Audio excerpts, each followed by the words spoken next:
नमस्कार, सादर जय जिनेंद्र।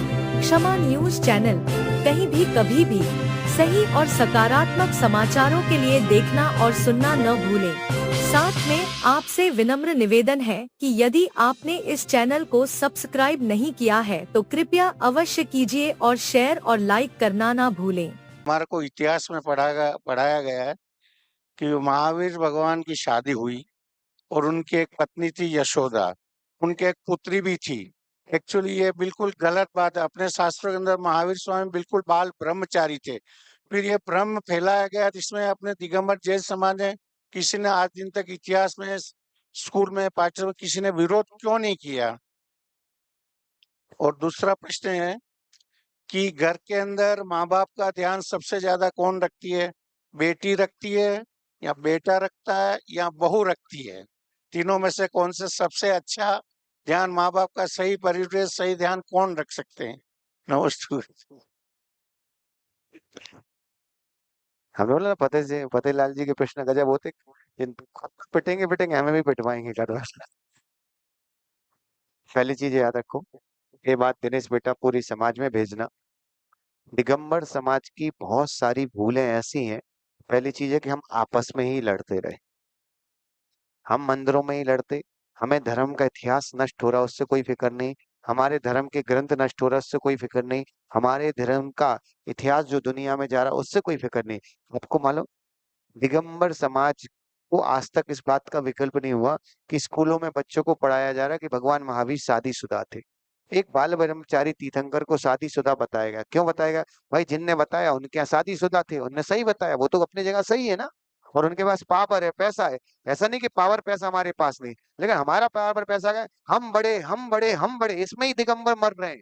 दिगंबर समाज अगर 2 साल के लिए सारे बड़ापन छोड़ के सकल समाज एक हो जाए ना, विश्वास रखना, दुनिया में कोई तीर्थ नहीं, कोई मंदिर नहीं जहां हमारा अस्तित्व ना रहे।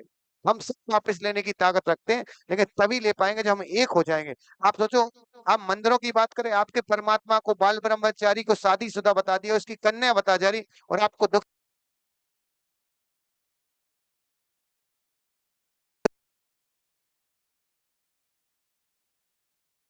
दिगंबर समाज का जितना पैसा बर्बाद नाम कमाने में हो रहा, उसका उतना पैसा अगर धर्म को बचाने में हो जाए, वैसा से ना हमारा धर्म पुनः प्राचीनता की तरह जो पहले दिगंबरों का अस्तित्व था वो अस्तित्व फिर से खड़ा कर सकते हैं। और आपको तो पता ही है बाल ब्रह्मचारी थे, इसमें बताने की बात नहीं है। अब ठीक है, काल दोष भी समझ लो और हम सबकी गलतियां समझ लो, प्रमाद समझ लो। और रही तीसरी बात, दूसरी बात सॉरी, कि घर में माता पिता का ध्यान कौन रखता है। सबसे बड़ी चीज है कि पहले तो जिसने जिसको जन्म दिया उसका अधिकार बनता है कि उनने तुम्हें दुनिया दिखाई तो तुम्हें रखनी। बेटा कितना ध्यान रख सकता है? बेटा 3 चीजों में ध्यान रख सकता है। जैसे बचपन में पिताजी तुम्हें पैसे देते थे, माँ तुम्हें पैसे देती थी। याद है, माँ छुपा छुपा के पल्लू में पिता की जेब से चोरी करके भी तुम्हें चॉकलेट आइसक्रीम के लिए पैसे देती थी। आज माता पिता बड़े हो गए, आज वो कमा नहीं रहे। बच्चों का कर्तव्य बनता कि महीने में उनको भी एक पॉकेट मनी आप अपने एक लिफाफे में सम्मान पूर्वक माँ के पास लेके जाओ, पिताजी के पास ले जाओ। मंदिर जाते, विधान हो रहा है मंदिर में, अब माँ ऐसी बैठी है, 1100 रुपये में एक अर्घ चढ़ना, माँ बोल ही नहीं पा रही क्योंकि पैसा ही नहीं। तो धन संबंधी मदद करो। जब भी घर में आओ 5 मिनट 10 मिनट उनके पैर दबाओ, बेटा इतना तो कर सकता है ना। और तीसरा काम कर सकते हैं, सुबह शाम जब भी जाओ माता पिता के पैर छू के जाओ, माता पिता के पैर के लेके आओ। वो बीमार हो जाए तब औषधि नहीं, जब उनको जरूरत हो जब व्यवस्था नहीं। उनसे प्रतिदिन पूछो कि अहो भाग, पिता की आज्ञा माँ की आज्ञा तीर्थंकर की आज्ञा तुल्य बेटे को स्वीकार करे तो ऐसा बेटा अहो भाग्य समझना। प्रतिदिन पूछो कि पिताजी माता जी कोई आज्ञा हो मेरे लिए, मैं आपको दे सकूं। बेटी तो ऐसा है कि बेटी का शादी हो जाती है, वो मायके चली जाती है। आपका तो एक ही धर्म है कि आप अपने माता पिता का तो सेवा नहीं कर सकते, अपने सास ससुर को माता पिता स्वीकार करके सेवा करो। विश्वास रखना, तो सास ससुर का धर्म पर रखता है कि अब आपके घर में बेटी पैदा हुई हो तो वो दूसरे घर में चली गई, और नहीं भी हुई हो तो हो भाग्य की साक्षात लक्ष्मी आपके घर में आई है।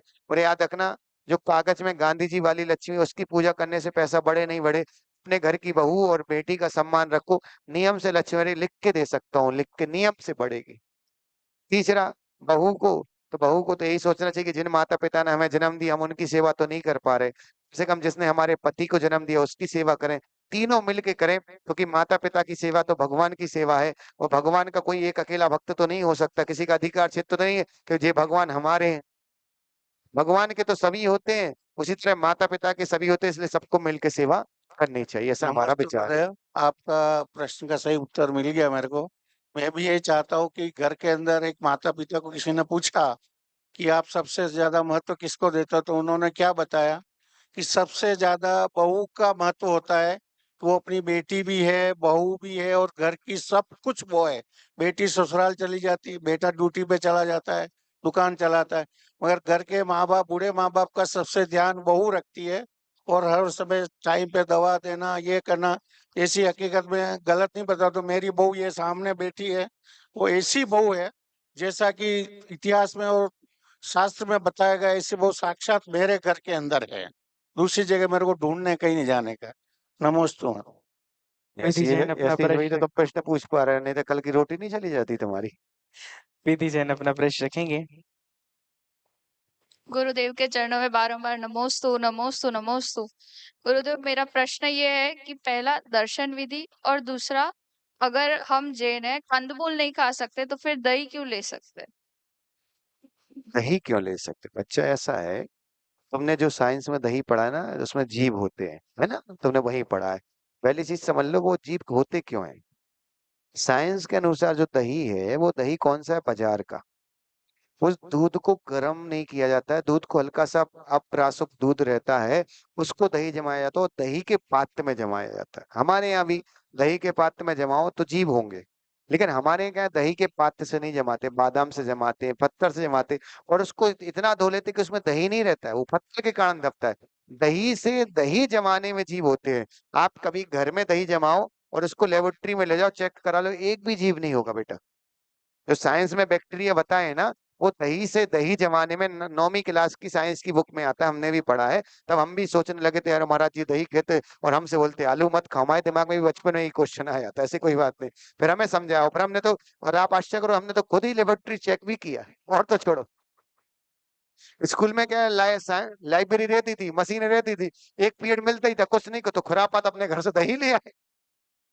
और उस समय उम्र भी होती खुरापात करने की, तो हमने खुद किया बेटा, यहाँ तक ना उसमें जीव नहीं होते। हमारे यहाँ दूध को निकालने के बाद 48 मिनट के अंदर प्रासुक करते। जब दूध 48 मिनट के अंदर प्रासुक होता तो उसमें जीव नहीं होते, और जिस चीज में जीव नहीं होते उसको खाने में दोष नहीं है। बाजार का दही इसलिए तो आगम में निषिद्ध का है, आलू खा लो, बाजार का दही खा लो, सेम है बेटा, लेकिन बाजार का, घर का प्रासुक दूध का ऐसा नहीं। घर का मतलब अमूल का दूध आ रहा है, बोले महाराज वो घर का वो दूध नहीं, गाय की भैंस के निकलवा के लाना और 48 मिनट में घड़क गर्म होना, उसको घर का दूध कहना है, समझना। नहीं तो इसलिए बेटा खा सकते हैं, ठीक है। और दर्शन विधि? दर्शन विधि, दर्शन का बेटा सीधा सिस्टम है, कभी भी आओ, सबसे पहली चीज है कि मंदिर में जब भी प्रवेश करो, पहले हाथ धोना, पैर धोना अनिवार्य है। आप शुद्ध हो, साफ हो, इससे कोई फर्क नहीं है। आप देखो मुनिराज, हम जितने बार मंदिर आते हैं, हम भी हाथ पैर धोते, ठीक है। कुल्ला नहीं कर सकते, आप कुल्ला कर सकते हैं तो प्रयास करो कुल्ला भी कर लो, अगर आपका झूठा मुंह है तो। और नहीं है, और नियम है तो बात अलग, ठीक है।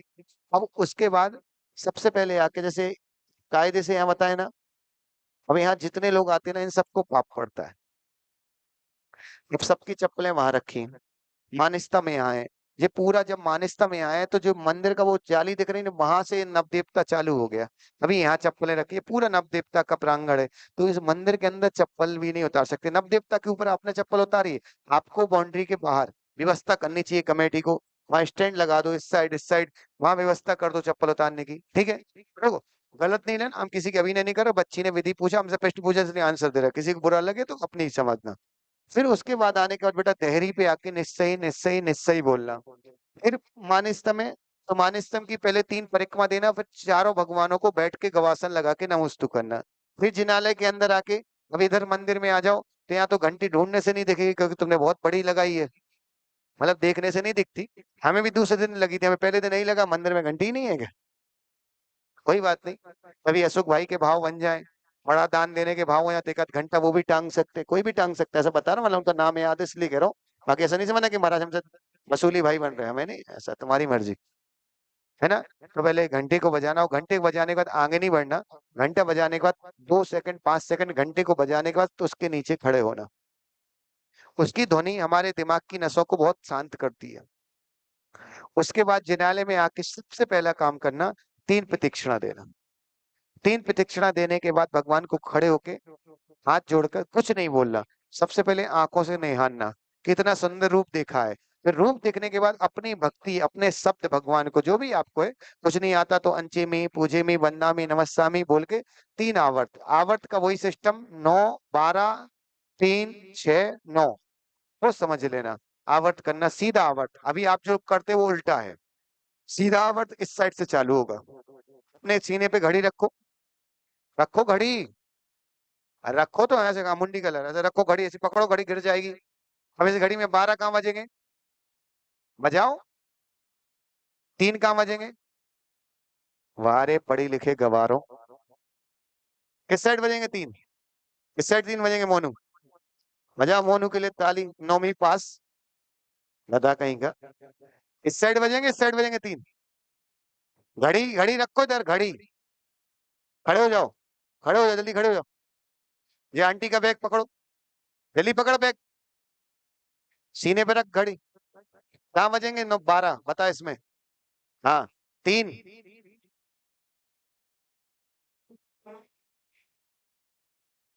अरे तुम कैसे खड़े हो जाओ, बजेंगे तो सही ना।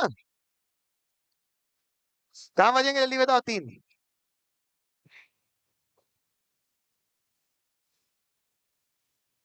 कहाँ बजेंगे 3? 6 कहाँ बजेंगे?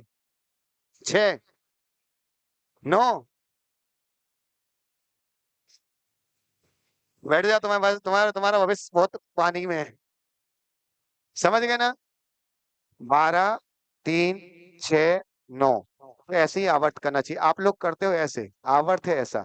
हमें मत देखो, हम आपके अपोजिट डायरेक्शन में। ओ मैडम साली साहिब इस साइड, गधी रहो। 12 कहाँ है? ऊपर करो हाथ। 3 कहाँ है? 6 कहाँ है? 9 कहाँ है? बस जैसी चक्की चलाती थी, अब चक्की बंद कर दी तो आवर्त गड़बड़ हो गए।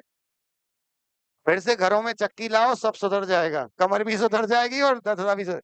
बेटा 3 आवर्त करने के बाद गवासन लगाने के बाद, गवासन लगाने हाथ इतने लंबे करो, अच्छे लंबे, और इन दोनों हाथों के बीच में आपका मस्तक जमीन पे लगना चाहिए।